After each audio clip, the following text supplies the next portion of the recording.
중추재활이라는 이제 분야에 대해서 오늘 말씀을 드리겠는데요. 중추재활이라는 것은 그 뇌병변, 우리 뭐 순회할 수 있는 뇌졸중, 그 뭐 뇌경색이라든지 뇌출혈, 중풍이라고도 많이 말씀하시는데요.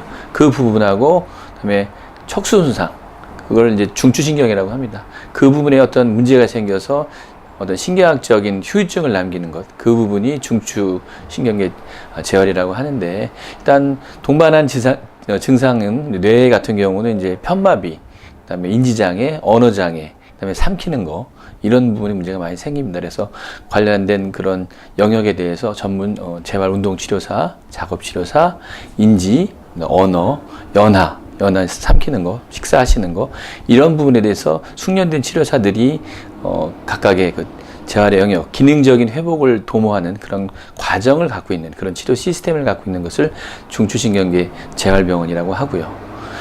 실제로 이제 한 18회 정도 재활을 해보니까 여러 가지 중요한 포인트 중에서 무엇이 가장 중요할까, 그런 생각을 해보게 되는데, 시설도 중요하고, 또 뭐 리더십이 있는 재활학과 의사, 그다음에 숙련된 치료사, 또 따뜻한 간호사, 이런 것도 중요한데, 가장 중요한 건 뭐랄까, 환자와의 교감, 그 과정을 통해서 환자한테 동기부여를 하는 거, 이게 가장 중요한 거라고 생각이 됩니다. 환자가 기능적으로 회복할 수 있는 여러 가지 가능성이 있음에도 불구하고 이 중추신경 재활이라는 건 기간이 좀 걸리는 거거든요. 하루 이틀 이런 데 끝나는 게 아니고 수개월이 소요되는, 또는 1, 2년이 걸릴 수도 있는 문제에서 그 기간 동안에 환자와의 충분한 교감을 통해서 어떤 재활의 의욕을 끌어내는 것, 그런 부분들이 제일 중요한 핵심인 것 같습니다.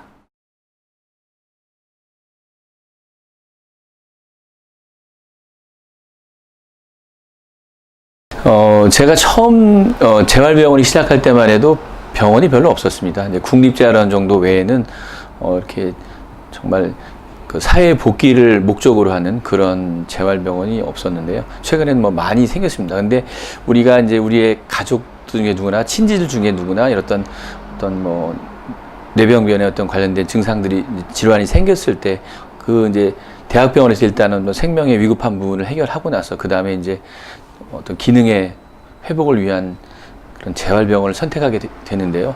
사실은 요양병원의 형태를 갖고 있는 그런 병원도 많이 생겼고, 또는 또 재활을 목적으로 하는 병원들이 사실상 이제 구분하기가 일반인 입장에서 굉장히 어려운 면이 있습니다. 그래서 어떤 부분으로 우리 환자를 적절한 병원으로 이제 전환을 할 거냐에 가장 중요한 포인트는 무엇일까, 그런 생각을 해볼 수 있겠습니다. 근데 제가 생각하기에는 목표가 있어야 된다고 생각합니다. 목표.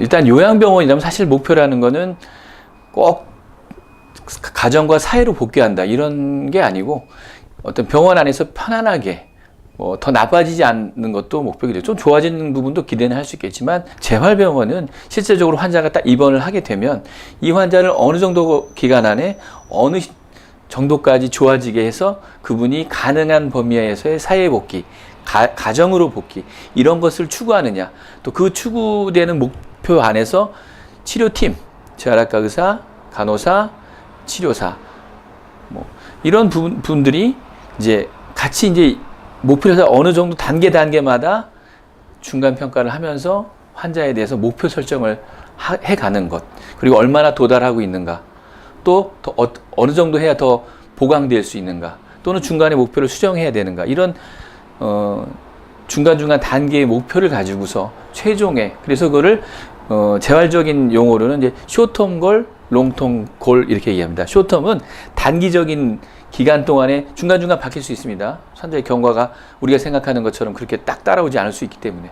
그렇지만 중간에 쇼텀 골, 단기 목표를 계속 이루어 가면서 결국은 롱텀 골, 뭐 이분이 원래 하시던 일이 어떤 일이냐, 사무직이냐, 또는 뭐 육체를 사용한 일이냐, 또는 그런 노동이 가능할 것이냐, 가능하지 않다면 가정 안에서 어떻게 계실 것이냐, 이런 것들을 장기적인 목표를 설정한 부분을 가지고서 거기까지 쭉 가는 과정에 있어서 중간중간 목표를 서로 공유하고, 그건 환자도 포함이고 보호자도 포함입니다.